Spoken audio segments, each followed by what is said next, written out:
ডিম সেদ্ধ, গোলমরিচ, মাখন আর নুন দিয়েই বানিয়ে ফেলতে পারেন অসাধারণ হোমমেড মেয়োনিজ। দেখুন, বানানো কিন্তু কমপ্লিট। এরপর আর কিছুই না, একটা বড় আকারের পাউরুটি নিয়ে নিতে হবে, তার মধ্যে টমেটো সসকে খুব ভালো করে মাখিয়ে নিতে হবে।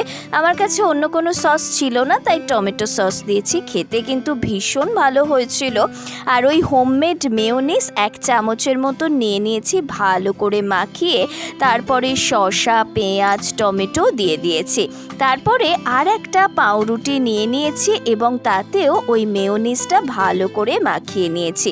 তারপর আর কিছুই না, ওই পাউরুটিটাকে উপর করে ওই সাজানো পাউরুটির ওপরে দিয়ে দিয়েছি, আর ব্যাস তৈরি হয়ে গেছে অসাধারণ হোমমেড স্যান্ডউইচ। খেতে কিন্তু ভীষণ ভালো হয়েছে। ভিডিওটা কেমন লাগলো অবশ্যই কমেন্ট করে জানাবেন। ভিডিওটি ভালো লাগলে লাইক করুন, চ্যানেলটি সাবস্ক্রাইব করে সঙ্গে থাকুন।